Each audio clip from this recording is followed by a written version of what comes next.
Bonjour très chers frères et sœurs, très heureux d'être devant vous après plusieurs mois d'absence. Des mois d'absence parce que j'étais en voyage. Il faut dire qu'avant d'effectuer ce voyage même, j'avais mis quand même une pause de quelques mois. Le voyage a duré seulement 30 jours.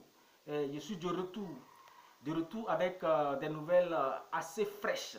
Oui. Parce que j'ai eu l'occasion d'échanger avec Gédéon de la Kekouva.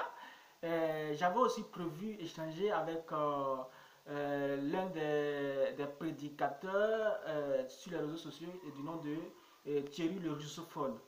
Mais je ne maîtrisais pas son programme. J'avais aussi prévu échanger aussi avec les musulmans qui utilisent la Bible pour apporter leur message. Voilà. Donc, j'avais prévu des questions pour chacun de ces groupes-là. La seule chance que j'ai eue, c'est d'avoir eu Gédéon de la Kekouva. Pour les autres, je n'ai pas pu les avoir parce que je ne maîtrisais pas le programme. Gédéon aussi, je ne maîtrisais pas son programme, mais c'est comme ça, par hasard, il passait à Ipougon Figayo. Et puis, je l'ai vu dans cette campagne-là. Voilà. Donc, j'ai profité comme ça pour aller poser mes questions. Voilà. Et il faut dire que ces questions-là m'ont aussi aidé parce qu'il y a des choses, que je pensais que Gédéon de la Kekouva a pu répéter. Il y a des choses aussi que je ne comprenais pas, mais que j'ai pu comprendre aussi avec lui. Voilà. Donc, il faut dire que j'ai eu à lui poser deux questions. Ces deux questions tournaient autour de deux sujets. La première question portait sur qui sont les branhamistes au juste et est-ce que Gédéon de la Kekouva lui-même il a été branhamiste. La deuxième question c'est par rapport à ce que vous savez, le goûter voir, c'est-à-dire coucher avec une femme pour voir si elle te convient avant de procéder à la dot. Voilà, donc on a eu à échanger. Je vais vous faire suivre deux extraits vidéo. Le premier qui va vous présenter l'échange qui concernait les branhamistes. Voilà. Et puis après cela, je vais faire un commentaire sur ce premier extrait.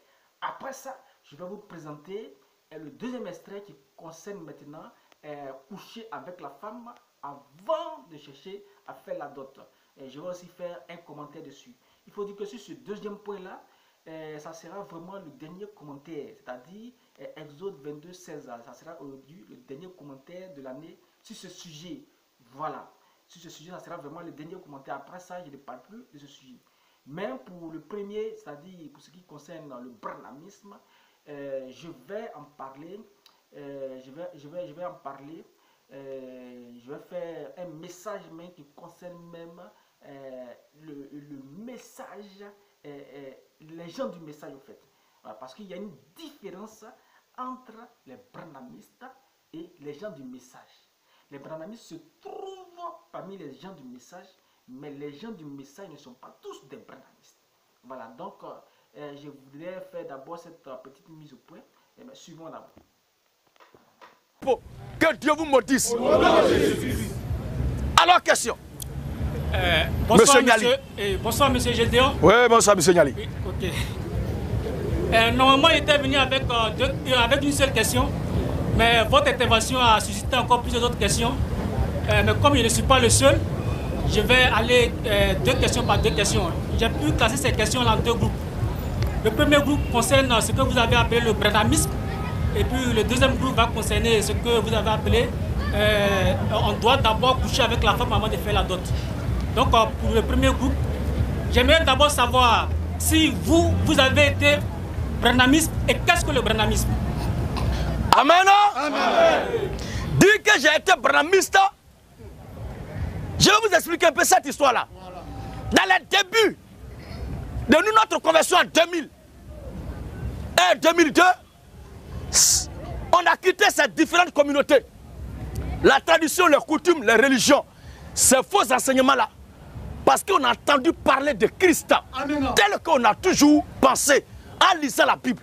Et les questions qu'on se posait, voyez ce qui se passe dans la communauté où on était là.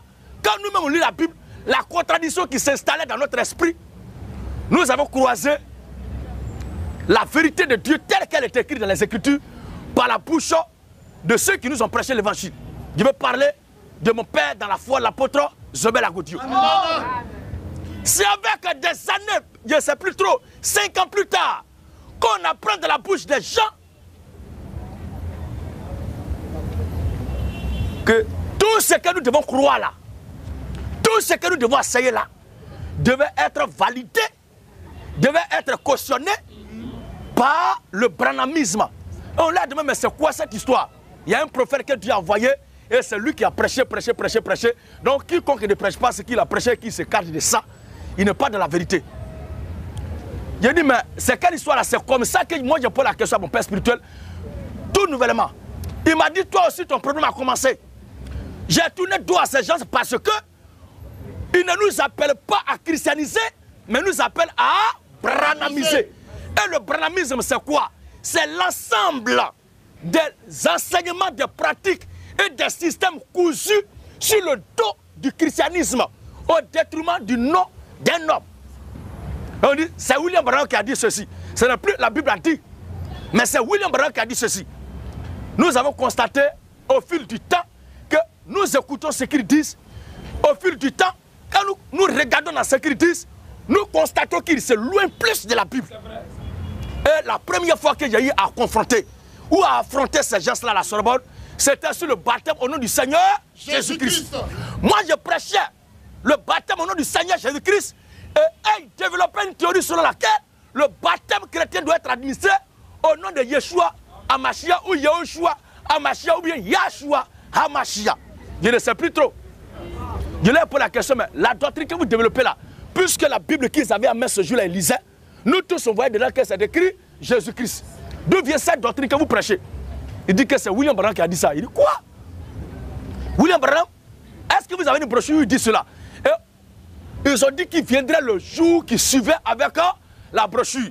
Ils m'ont donné le titre et moi aussi je suis allé faire mes recherches pour trouver cette brochure-là, si ça existait vraiment. Et le même jour, j'ai fait comme si je ne savais rien. Et ils sont revenus au jour du débat, ils ont pris le devant. La vidéo existe même, ils ont fait les découpages cisaillés comme ça pour prendre les parties qui vont les consoler dans leur position de déboire. Voilà. Alléluia. Amen. Parce qu'ils sont à la recherche juste où je dis on lisait brochure de Branham. Pour dire que je dis à Branham aussi. Voici tout ce qu'ils recherchaient. Alors qu'est-ce qui s'est passé ce jour-là? Quand ils ont fini de parler, et ils ont lu dans la brochure là. J'ai pris le même titre, la même brochure. Je l'ai récupéré sans détour. Et j'ai demandé à la foule, le titre même de la brochure, c'est Révélation de Jésus-Christ. Et c'est comme ça qu'ils ont été confondus. Et dans la brochure, le prophète dont il parle là, avant de commencer sa prédication, il a prié, et il a signé sa prière au nom du Seigneur Jésus-Christ. Dans sa prédication, tous les noms, c'est-à-dire à chaque fois qu'il était question d'évoquer le nom de la divinité, il disait toujours Jésus-Christ. Et pour la prière des malades à la fin de sa prédication, c'était encore au nom du Seigneur Jésus-Christ. Je lui ai demandé, mais voici la brochure dont vous parlez, mais vous-même là, donnez-moi la partie où il a dit de bâtir au nom de Yeshua Mashiach. C'est comme ça, ils ont été hués par la foule. Et les gens ont failli les frapper ce jour-là. Je pense que ce système est venu en Côte d'Ivoire ici par un groupe de Zaïrois mésaventuriers. Un groupe de Zaïrois. Et quand ils ont commencé, oui, un tchachoman, je ne sais plus dans quelle ville il est maintenant, un monsieur géant, on dirait un Goliath. Il est géant comme ça. On ne sait plus où il est maintenant. Un homme qui aimait se dépigmenter. On ne sait pas s'il a arrêté maintenant. Ça fait très longtemps. Alors, comme mon père spirituel était vivant, il a invité à l'assemblée pour dire qu'il vienne prêcher. Mais il n'a pas eu cœur de faire sortir Yeshua Mashiach. Toute sa prédication, il a prêché au nom de Jésus-Christ, Jésus-Christ, Jésus-Christ. C'est plus tard que leur folie, la démence, a pris une autre dimension. Sinon, le branhamisme, moi, je ne peux pas rester à l'écart. Et c'est l'erreur à ne pas commettre. Si tu entends parler de quelque chose, il faut bien t'approcher pour savoir de quoi il est question. Vous comprenez, frère? Nous avons pris le temps de mener les recherches et comprendre un peu de quoi il est question dans cette histoire-là. Nous avons constaté que ces gens-là utilisent simplement le nom de cet innocent-là pour introduire eux-mêmes leur propre venin. Ce sont des démons. Comme les pharisiens qui ont fabriqué au-delà de la loi de Moïse, leurs coutumes, leurs traditions et leur vision des choses. C'est la même chose. Alors, comme tous ces problèmes-là sont soulevés, moi, je n'ai jamais vu ce prophète-là. Et je n'ai jamais marché avec lui. Donc, tout ce que les gens racontent sur son dos-là, si moi, je le diabolise, ou bien je suis innocente, est-ce qu'il y a la preuve que c'est lui qui a dit ça, ou bien c'est lui qui n'a pas dit ça? C'est pas bon d'accuser quelqu'un que tu n'as pas entendu, quelqu'un que tu n'as pas vu, quelqu'un avec qui tu n'as pas vécu. Ça serait très, très, très malhonnête et malheureux. Alors, comme ils disent que c'est un homme de Dieu, comme eux disent que c'est Dieu qui l'a envoyé, moi, ce que je leur demande, si c'est Dieu qui l'a envoyé, est-ce qu'il a le droit de nous éloigner de ce que Dieu a dit? Voici notre palabre. Vous comprenez, frère? Voici notre palabre. Donc, le branhamisme, c'est l'idéologie de Branham collée au dos de la Bible qui n'a rien à voir avec le christianisme. Et ces gens sont érigés aujourd'hui comme conduite ligne éditoriale doctrinale qu'on doit suivre. Alors, moi, je dis non. Si c'est Dieu qui l'a envoyé, ce n'est pas lui qui a envoyé Dieu. Il a le sacré devoir de prêcher ce que la Bible a dit. Et tout ce qui n'est pas conforme à la Bible, qui est raconté sur l'ange Gabriel lui-même qui serait descendu dans un pays pour parler, nous disons Abba. Voici le palabre entre moi et ces gens-là. Ok, merci bien. Pour ce premier point... Et je les attends jusque-là. Okay. Pour qu'ils me disent, c'est quoi au juste? Et ils aimaient la célèbre fameuse appellation message du temps de la fin. Message du temps de la fin. Quand on leur demande c'est quoi message du temps de la fin, ça nous étonne. Il faut revoir mon exposé. Il y a 305 points. Mais comme je suis en train de travailler d'abord, comme je l'ai dit, avec le temps, quand je vais revenir pour terminer tout ce qui est dit là. Et parce que c'est amusement. Les 82 points déjà ont fait des secousses. On les voit organiser convention par-ci, convention par-là. Mais zéro pointé. Un petit chrétien qui traumatise tous les croyants du message du temps de la fin. Et il dit, mais on lui demande il est qui? Il n'est pas prophète, il n'est pas apôtre. Et puis il dit les petits chrétiens. Petit chrétien, c'est quoi? Mais c'est moi, c'est ce que je suis que j'ai dit. Maintenant, vous pouvez m'attribuer ce que vous voulez. Alléluia. Je les attends jusque-là pour qu'ils me disent de quoi il est question de la message du temps de la fin là. Il y a un qui est venu ici publiquement, il a dit que lui n'a pas dit le chrétien, le courant du message du temps de la fin. Il dit que le courant du message. On dit, mais le message là c'est quoi? Il a tourné jusqu'à là, il dit c'est le christianisme de Jésus. J'ai promis cela, que je vais le faire régner publiquement. Ce qui n'est pas écrit de la Bible qui veulent confesser. Et d'autres récemment se cachaient pour me répondre. Moi, on ne me répond pas en cachette. Je pose ma question publiquement, venez me répondre publiquement. Alléluia. Et il m'appelle imposteur. Je suis imposteur parce que je leur demande de revenir à ce que la Bible a dit. Et eux qui sont l'original d'après ce qu'ils disent, ils veulent nous obliger, nous exhorter, nous forcer à faire un culte sépulcral ou tombal. Nous disons à bas le culte des morts. À bas l'adoration des morts. Le Dieu que nous adorons là, il a dit je suis vivant au siècle des siècles. Si on doit prêcher l'évangile, c'est le Christ qu'on doit prêcher. Et il sera ça maintenant. Leur thème c'est qui est Branham?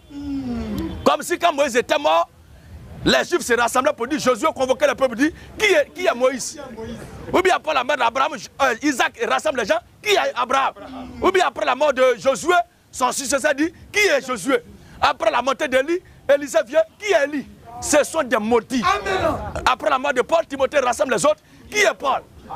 Voici le thème. Oh, le seul qui a posé la question dans les Écritures, qui dit-on que Jésus, c'est le Seigneur Jésus-Christ? La question qu'on doit chercher à traiter, et la réponse doit nous donner l'ouverture sur le royaume des cieux, l'éternité, c'est la révélation de qui est le Seigneur Jésus-Christ. À part lui là, toute autre question qu'on nous pose, qui est tant, qui est tant. Quand il me demande qui est Branham, moi aussi, il a demandé qui moi aussi je suis. Face to face. Alléluia. À part la branhamité. Vive la débranhamisation. Aucun branhamiste ne sortira dans ce combat-là victorieux devant nous. Il peut vous raconter ce qu'il veut, mais là où je suis là, j'attends d'abord, comme j'ai appris qu'il y a une délégation qui va quitter au Congo pour venir, je vais être sûr, parce qu'il y a un dedans là que je guette. Dès qu'il vient ici, en même temps, il dit qu'il y a 78 points doctrinaux, plutôt, 78 points doctrinaux contre le branhamisme. Dès qu'il vient ici là, c'est le fondement même sur lequel ça s'appuie, c'est ça que je vais attaquer. On a détruit la convention. Déclaration d'un petit chrétien. Zéro pointé, il pleure. On ne peut rien contre la vérité. Et dans ce combat, il ne peut pas s'en sortir. Et ils me combattent au nom d'un humain, mais moi, je les affronte au nom du Seigneur Jésus-Christ. C'est une histoire de David contre Goliath. Et ils m'affrontent avec toutes leurs connaissances, leurs bagages de brochures, mais le nom du Seigneur Jésus-Christ me suffit seulement. Et je les vaincrai à jamais.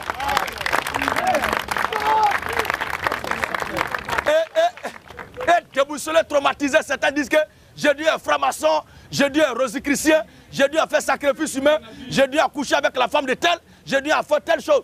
Tout ça là, c'est beau à dire. La seule chose qui est facile à prouver quand quelqu'un a volé, c'est de venir avec les preuves. Et la meilleure façon de prouver qu'un prédicateur n'est pas de la vérité, c'est de prendre la Bible pour montrer ce qu'il a prêché qui est faux.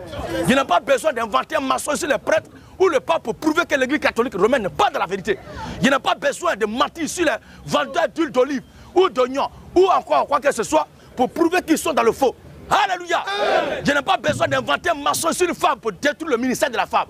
Quand un homme finit de dire, il a prêché ça, c'est pas vrai. Ça n'a pas pris. Et il commence à dire qu'il a fait ça. Il a fait ça, il a fait ça, c'est qu'il est vaincu. Parce que ce sont des affirmations que nous tous on peut faire. Vous comprenez, frère? Oui. Alors c'est ça. Et ils mettent ma tête au milieu, ils mettent la tête de l'homme, crâne ici, ils mettent 666 ici, et ils versent ça sur mon habit. C'est rien même. Ça, vous n'avez rien vu encore. Je dis, il y a eu traumatisé jusqu'à la fin de mes jours. Et je ne vais pas mourir, je vais monter vivant au ciel. Donc, 100 ans de traumatisation. Alléluia.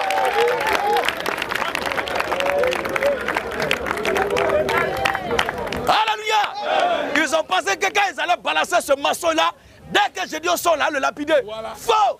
Parce que Dieu voit le fond de votre mensonge. Dieu voit votre intention. C'est de mentir sur moi et de me détruire. Mais celui qui combat pour moi est plus fort que vous. Celui qui est à moi est plus puissant que vous. Et votre campagne de dénigrement participe encore à la popularité du nom du Seigneur et de la lutte que nous menons partout dans le monde entier. Et les âmes quittent partout sur toute la terre pour venir à la conversion.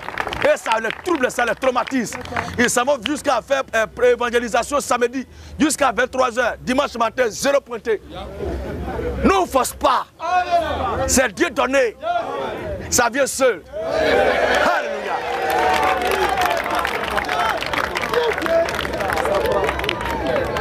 Alléluia. Vous-même là, regardez notre campagne d'évangélisation. Si ce n'est pas Dieu qui est dedans, est-ce que lui-même peut faire ça? Parce que ce qui se passe là, ils disent quoi? Que ça là, c'est pas la vérité, que Dieu ne peut pas faire ça. C'est parce que votre Dieu est incapable de le faire. Mais nous, notre Dieu, il peut toutes choses. Jésus-Christ peut toutes choses. Et c'est lui qui le fait à chaque fois. Donc maintenant, quand je dis, il veut venir à l'évangélisation, il se pommade et puis il se parfume. C'est pommade avec un parfum là qui mobilise les gens. En Côte d'Ivoire ici, ça existe. En Côte d'Ivoire ici, ça existe. Il y a pommade. Ou encore, il y a quoi là? Il y a fétiche pour connaître les versets bibliques et exiger ça aux gens. C'est bien. Maintenant, pourquoi ce fétiche-là, lui, il ne fait pas ça? Et c'est même la disent encore. Voici lui qui a formé Jésus, il présente un petit plaisantin. Voilà. Donc c'est lui qui est mon marabout là. Puisque vous dites que voici c'est lui qui a formé Jésus. Voilà. Donc c'est mon fétiche là qui est là. C'est avec lui il n'y a plus de moment là. Que Dieu vous maudisse encore. Ce que je prêche là, c'est le Christ lui-même. Et c'est lui qui confirmera toujours sa parole. Partout où je passerai. Si vous passez dans le même coin, ça ne sera pas le même résultat. Parce que Simon Pierre a péché toute la journée. Il a péché toute la journée sans attraper même un alevin. Mais vers le soir, le Seigneur Jésus-Christ est apparu et lui dit, Simon, jette ton filet ici. Simon dit, mais ici, là, j'ai fait ça depuis matin. Il dit, je te dis, jette ça. Et Simon dit quoi? Sur ta parole, Seigneur. Alléluia.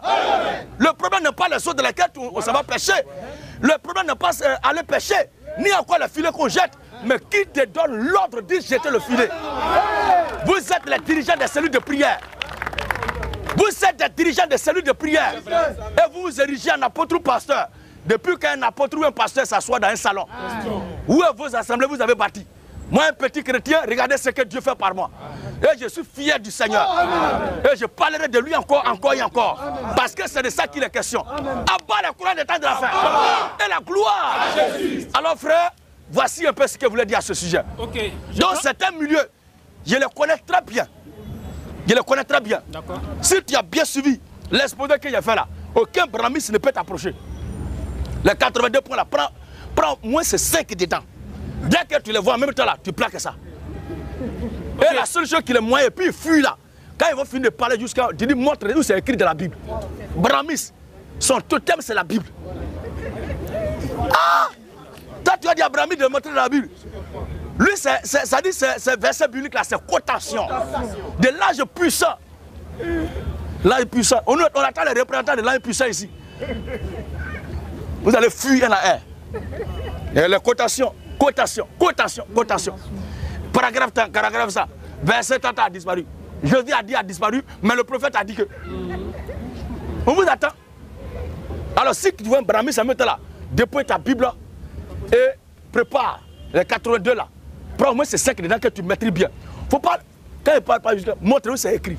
Et puis vous êtes là, Karamba. Merci bien, monsieur Gédéon. Oui. Je crois que pour le premier point, vous avez déjà répondu à toutes les questions que j'avais. Parce que j'avais toujours pensé que votre père Zobel Agodio était mort étant branhamiste. Mais tout à l'heure, quand vous avez parlé, vous avez dit qu'il leur a tourné le dos. Ça veut dire qu'il a rejeté ça avant de mourir. Voilà. Parce que s'il était resté branhamiste... Si tu as le temps, oui. Il y a une brochure qu'il a édité, la purification du pavé intérieur. Voilà. C'est que moi je fais là.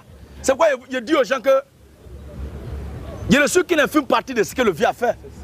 Lui n'était pas populaire, certes, mais il est le socle même que Dieu a utilisé pour me transmettre ce savoir-là. Voilà. Même si tout n'était pas parfait dans ce qu'il disait, mais c'était la vérité. Vous comprenez, frère? Oui. Quelqu'un te dit que c'est la voix qui est là. Il faut être reconnaissant avec Dieu pour comprendre que c'est lui qui t'a dit que c'est la voix qui est là. Vous comprenez? Voilà. Ok, merci. Arrivé à un certain moment, on avait cru que les brahmins étaient des chrétiens. Oui. Nous tous, on a commis cette erreur-là. Et je le dis toujours, et ce jour-là même, je l'ai confessé. C'est arrivé aussi à mon père spirituel, comme il a mentionné. Alors nous tous, comme je le dis toujours, on avait cru tant soit peu que les brahmins étaient des chrétiens. Comme Zobel Agodio aussi, mon père l'avait cru. Mais Dieu merci, très tôt il a su que ce n'était pas des chrétiens. Vous comprenez? Okay. Parce qu'on ne peut pas accuser Branham alors que nous-mêmes là, on ne l'a pas vu pour lui poser la question. La meilleure façon de comprendre ce que quelqu'un a dit, pour pouvoir l'accuser ou l'innocenter, c'est de le confronter à ses propres dits. Vous comprenez? Mais après sa mort, les brochures que les gens lui attribuent là, telle page commence par telle parole, le même titre, la même prédication, une autre brochure là-bas, du même titre commence par une autre parole. On a réalisé avec les vidéos qu'on a vues après, qu'il y a les gens même là, dans son église après sa mort, qui s'asseyaient pour faire les découpages, pour enlever ce qui ne les arrange pas et mettre ce qui les arrange. Nous avons réalisé que l'accuser, le traiter de diable, serait très méchant, serait très sévère. Il est mort, il est parti. Nous ne devons pas avoir affaire à lui. Mais ceux qui sont là et qui se réclament de ce qu'il a fait et qui veulent nous faire croire qu'il est homme de Dieu, nous leur disons que s'il est homme de Dieu, vous devez être en mesure de nous prouver par les Écritures que ce qu'il a dit est dans la Bible. Mais si ce que vous dites de lui va à l'encontre de la Bible, nous disons qu'on ne peut pas accepter ça. Vous comprenez, frère? Oui. Et comme dans toute l'histoire, après la mort de chaque leader, ceux qui viennent après lui là, Dieu connaissait la suite, ils viennent semer le chaos. C'est la même chose. Donc on ne peut pas l'accuser, je ne peux pas le condamner.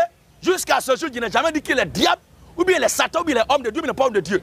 Quelqu'un que je n'ai pas interrogé, que je n'ai pas vu, et je n'ai pas entendu moi-même prêcher pour voir ce qu'il a dit. S'il y a des incompréhensions, lui poser la question, je ne peux pas l'accuser. Ça serait très méchant de faire un procès cadavérique. Mais ceux qui sont vivants, qui se réclament de lui et qui nous font croire qu'il est de Dieu là, nous ne sommes pas contre. Mais est-ce que ce que vous dites de lui là, c'est lui qui avait réellement dit ça? Parce qu'il ne peut pas être un homme de Dieu et ne pas dire ce que la Bible a dit. Trop de contradictions et de confusion à leur sein. Et même là, regarde-les. Il y a trop de bagarres à leur sein. Et l'exposé qu'il a fait là sur les 305 points, et j'ai fait les 82 là. Ce ne sont pas des choses qu'il a imaginées, mais ce sont les choses qui sont réellement vécues dans leur milieu. C'est pourquoi depuis il a parlé aucun de n'est monté au créneau pour corriger cela. Ils disent qu'on reconnaît ce que Branham a dit, que tu as dit là, mais c'est toi-même là. Qui es-tu pour dire ça? Voilà le problème. Vous comprenez, frère? Ok, c'est compris. Voilà. Maintenant, pour le deuxième point, pour ce qui concerne coucher. Bien, donc je crois que vous avez suivi avec la plus grande attention cet extrait qui parlait de l'échange, qui parlait au fait du branhamisme. Voilà, quelle était la position véritable de Gédéon Dakichouva, puisqu'il en avait parlé. Voilà. Il faut dire que sur ce point, j'ai été d'accord avec son intervention, franchement, parce que il faut dire que dans le branhamisme, comme je vous l'ai dit, je vous l'ai dit un jour, que moi j'étais dans le message. Voilà, donc il y a une différence entre branhamisme et message. Donc il y a une différence entre le branhamiste et le frère ou bien les gens du message. Donc j'étais dans le message. La différence est que le branhamiste, lui, il dit que Branham est Dieu Tout-Puissant et lui, il baptise au nom de Branham. Donc, cette différence-là, voilà. Il y a la seule différence entre branhamiste et gens du message. Donc, les branhamistes, ils sont dans le message, mais ils sont allés trop loin. Voilà, donc c'est cela qu'on appelait branhamistes. Donc, étant dans le message, vous savez, comme tout frère du message, arrivé à un certain moment, il y a des questions que tu te poses.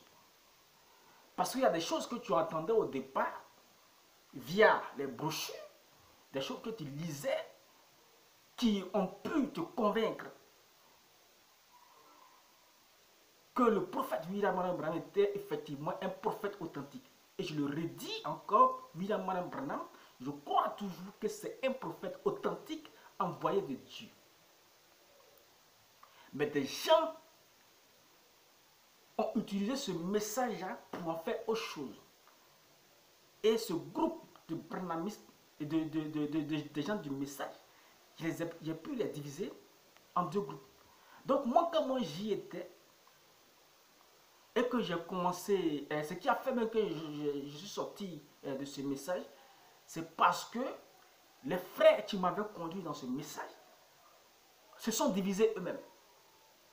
Et ça, c'est un élément très capital sur la foi d'un croyant. C'est-à-dire, ceux qui m'enflammaient, parce que le message de William Branham, on ne le comprend pas comme ça. Il faudrait des gens, des frères qui t'envoient, qui t'enflamment chaque jour, afin que tu puisses réellement le comprendre. Et ce fut mon cas. Mais je crois que c'était en 2011, lorsqu'il y a eu cette division. Il y a une partie, bon, pas une partie, c'est-à-dire quelques personnes de ceux qui m'apportaient la parole. Voilà. Je crois 2 ou 3 frères qui ont quitté l'assemblée.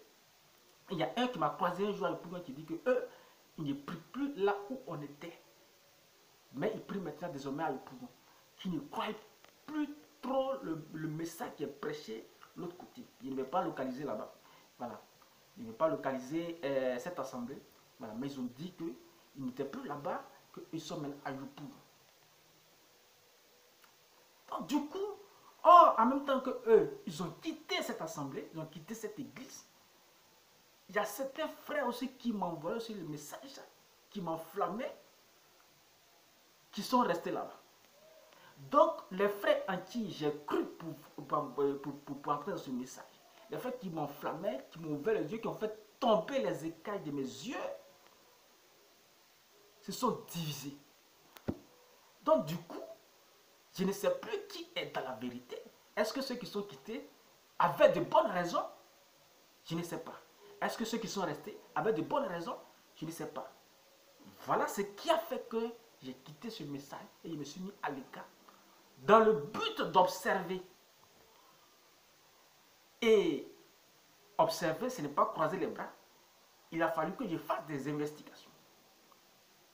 Donc, observation après observation, débat sur débat, je suis les débats, pas les débats qui se font seulement en Côte d'Ivoire, les débats qui se font en République démocratique du Congo, parce qu'eux-mêmes sont beaucoup plus dans les messages.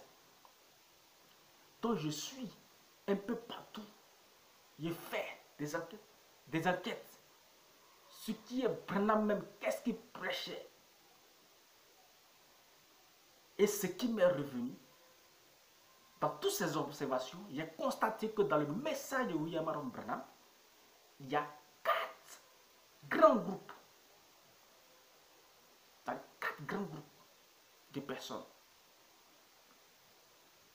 Le premier grand groupe, ce sont de véritables croyants, des filles de Dieu, des croyants en Jésus-Christ, qui ont reconnu William Branham comme un envoyé de Dieu. Le deuxième groupe, ce sont des gens qui ont cru que William Branham est effectivement un envoyé de Dieu, un authentique prophète. Il est la bouche de Dieu. Mais ils sont allés au-delà. Ils disent que Branham lui-même, c'est Dieu. Ils ont baptisés au nom, qui baptisent au nom de Branham et qui disent que Branham est Dieu. Tout puissant. Créateur du ciel et de la terre. C'est eux qu'on appelle les Branhamistes. Ils sont dans le message. Après ce groupe, il y a des gens qui ont quitté des sectes. Des sectes. Tels que la franc-maçonnerie. Et qui sont venus dans le message. Pourquoi? Parce qu'ils ont vu en William Branham quelqu'un de vrai. Contrairement aux hommes de Dieu de son époque. Ils ont vu que celui-là, vraiment, par lui, on sait réellement qu'il y a un Dieu qui a créé le ciel et la terre. Et que celui-là, il est véritablement envoyé par ce Dieu-là. Donc, ils ont abandonné les sectes. Toutes ces sectes-là, parmi lesquelles la franc-maçonnerie, pour entrer dans le message. Donc, ils sont devenus de véritables croyants en Jésus-Christ. Mais ils sont sortis de la franc-maçonnerie et autres. Parce que ils ont vu les secrets, sinon les mystères que William Branham sortait de la Bible pour les prêcher. Ils ont dit que celui-là vraiment est vraiment un homme de Dieu. Et que les autres là, c'était des plaisantés. Donc ils sont sortis et puis ils sont entrés. Après eux, le quatrième groupe, eux aussi, ce sont des gens qui sont sortis des sectes pour s'introduire, pour entrer. Donc il y a eu une intrusion. Ils sont entrés dans le message. Ces francs-maçons qui sont entrés dans le message là, eux là, ils ne sont pas entrés en tant que croyants en Jésus. Mais pour eux, quand ils écoutent Branham parler, pour eux, Branham était l'un de leurs. C'est-à-dire que pour eux, Branham était un franc-maçon. Donc, ils venaient assister à ses prêches. C'était des gens qui ne maîtrisaient certainement pas la Bible. Parce que William Branham est ce prophète qui est venu prêcher toute la Bible. Donc, les autres passages que les autres églises ne prêchaient pas et qu'il a fait sortir, qui étaient prêchés ou bien qui étaient connus dans la franc-maçonnerie, quand les francs-maçons attendent ça, ils disent que non, que celui-là, c'est l'un de nôtres. Or, le gars, William Branham ne prêchait que la Bible. C'est ainsi que des gens l'ont confondu à un franc-maçon. Les gens disent que c'était un franc-maçon. Parce qu'il donnait des enseignements franc-maçonniques. Mais la question que je pose, est-ce que ces enseignements dits franc-maçonniques n'étaient pas tirés de la Bible? Donc, les gens ne connaissaient pas véritablement la Bible. Donc, quand le gars prêche, immédiatement, quand ils voient que c'est un lien avec la franc-maçonnerie, ils disent que c'est un franc-maçon. Mais il y a des pratiques que font les francs-maçons qui sont dans la Bible. Et puisque lui, c'est un prophète qui est venu pour révéler la Bible, c'était sa mission. Il devait prêcher tout ça. Et ça a trompé ces deux francs-maçons qui ont pensé que Branham était un de leurs. Donc, ils se sont introduits dans le message. Et eux là, quand ils s'introduisent dans le message, dans les têtes,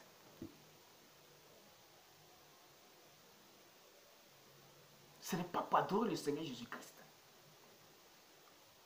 Donc, il y a eu des pasteurs qui étaient de véritables croyants en Jésus-Christ. Il y a eu des pasteurs qui étaient de véritables croyants en Jésus-Christ, mais en même temps qui disaient que Branham était Dieu. Il y a eu des pasteurs qui sont sortis de la franc-maçonnerie et qui sont devenus de véritables hommes de Dieu. Il y a eu des pasteurs qui sont sortis de la franc-maçonnerie avec les pratiques franc-maçonniques et ils sont restés francs-maçons, mais ils sont voilés. Ils sont dans le message, mais en eux-mêmes, quand ils sont là, ils savent qu'ils sont francs-maçons. Donc, ça dépend de l'assemblée dans laquelle tu te trouves. Au départ, ils vont te présenter la Bible, la Bible, la Bible, la Bible, la Bible. Jésus, Jésus, Jésus. Et un jour, comme par surprise, une déclaration va sortir, ça va te choquer. Et les frères qui sont dans le message, ils le savent. Un prédicateur peut être du haut d'une chair et puis va balancer comme ça. En dehors de vous, il n'y a point de Dieu. C'est-à-dire qu'il veut dire que ce Dieu que nous on croit exister quelque part là-bas, il n'existe pas. Ce Dieu qui est esprit, il n'existe pas. Que Dieu là, c'est moi-même qui suis Dieu pour moi. Et si moi-même je suis moi-même mon Dieu, c'est que je suis perdu. Avec cette faiblesse que j'ai là. Donc ces gens-là sont eux qui ont diabolisé William Branham. Quand William Branham parle du zodiaque, des pyramides, puisque eux aussi ils en parlent, ils pensent qu'il est l'un, il fait partie de leur groupe. Oh, ce sont des enseignements bibliques, mais que les autres pasteurs ne connaissaient pas. Par rapport aux Branhamistes, c'est-à-dire que ceux qui adorent Branham et qui bâtissent le nom de Branham. Du vent de Branham, quand Branham a commencé à sentir sur des choses, il les avait mis en garde.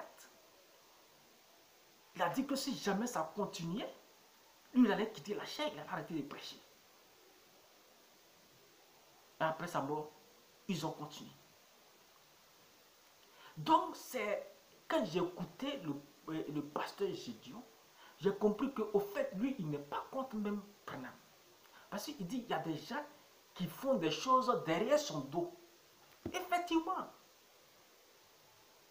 Dieu l'a réellement envoyé. Mais il y a des gens qui prennent, tel qu'aujourd'hui la Bible.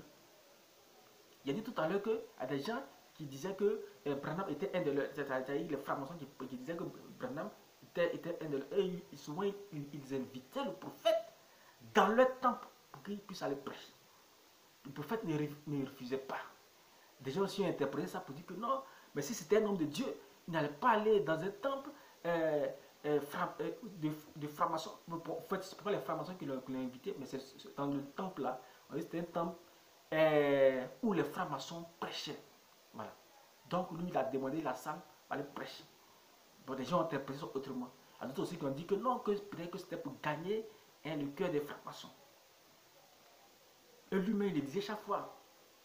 Souvent, quand il prêchait, il dit qu'il y a la présence de maçons parmi eux. Donc, il y a des francs-maçons qui sont venus, croyant que Branham était un de eux. De la même manière, le Seigneur Jésus-Christ, vous savez, les groupes se le réclament aujourd'hui.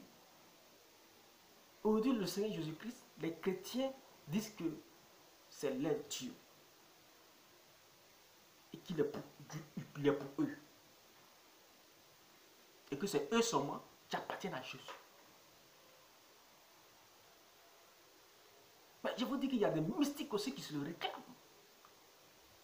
Il y a des mystiques qui se le réclament. Mais il utilise un autre nom. Il y a d'autres qui l'appellent maître. Des mystiques. Est-ce que à sa naissance, mais il a été reconnu par les mages? Donc, chaque groupe, quand quelqu'un a en lui la puissance de Dieu, chaque groupe se le réclame. Chaque groupe se le réclame. Récemment même, les musulmans disent que Jésus était musulman. Eux aussi se le réclament. Voyez-vous, c'est de cette même manière que William Branham, des sectaires se le réclamaient. Des francs-maçons se le réclamaient. Disaient qu'il était un de leurs. Pendant ce temps, les véritables croyants du message sont là.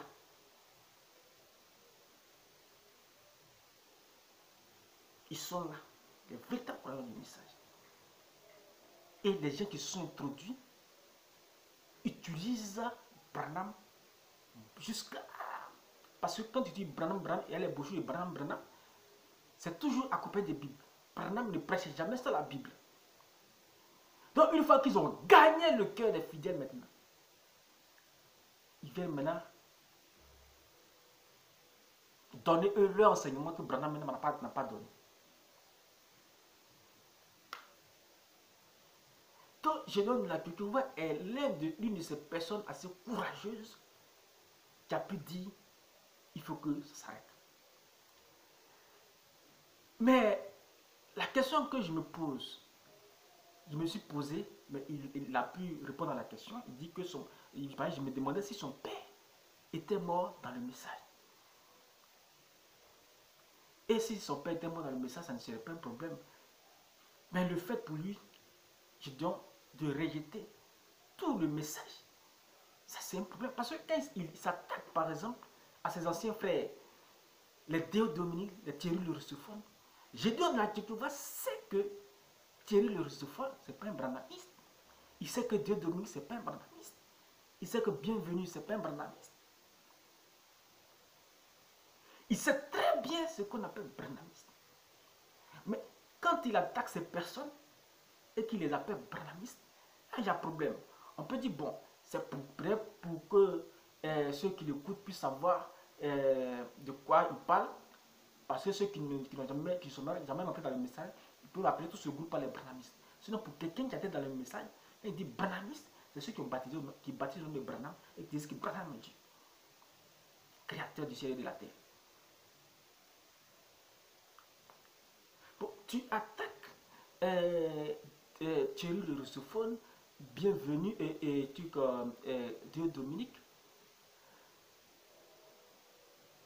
et tu cites les défauts d'autres personnes. Tu leur attribues les défauts d'autres personnes. Tu prends les défauts des branhamistes et puis tu dis que c'est Thierry là qui le font. Tel que par exemple, les branhamistes n'aiment pas lire la Bible. Parce que tu le dis, je peux le croire. Parce que si quelqu'un dit que Branham même est Dieu, il ne va plus lire la Bible. C'est pour lui seulement il va lire. Mais là où tu étais là, avec Zobel Agodia, vous lisiez la Bible. Donc ça veut dire que dans le message là, les gens disent la Bible, c'est la Bible on dit. Il ne faut pas utiliser ceux qui ont dévié, ceux qui ont fait autre chose. Il ne faut pas utiliser les caractères là pour mettre sur tout le monde.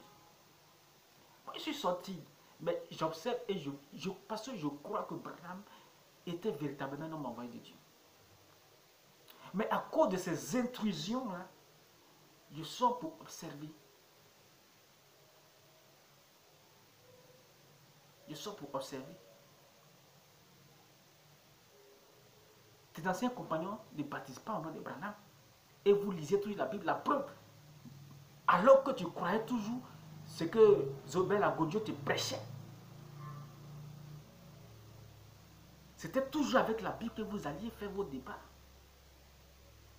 Un véritable croyant du message, il a toujours la Bible, il croit toujours la Bible. Un véritable croyant du message, c'est la Bible qui convainc. Donc si dans le message, il y a des gens qui sont appelés branhamistes, qui font autre chose, il ne faut pas attribuer ça à tout le monde. Voilà. Par rapport à la manifestation des gens du message, j'ai prévu faire un message, donner un message à les jours à venir. Suivez-moi seulement. Dans les jours à venir, peut-être que ça sera la prochaine sortie, ma prochaine sortie. Le prochain message, ça sera ça. Ces 4 groupes dont je viens de vous parler là, je vais dire comment est-ce qu'ils se comportent sur le terrain, comment est-ce qu'ils agissent, afin que vous aussi vous puissiez les reconnaître. Mais n'oubliez pas qu'il y a de véritables croyants du message de William Branham qui sont des filles de Dieu, qui croient au Seigneur Jésus-Christ. On va passer maintenant au deuxième extrait vidéo qui parle du coucher avec la femme avant de faire la dot. Merci.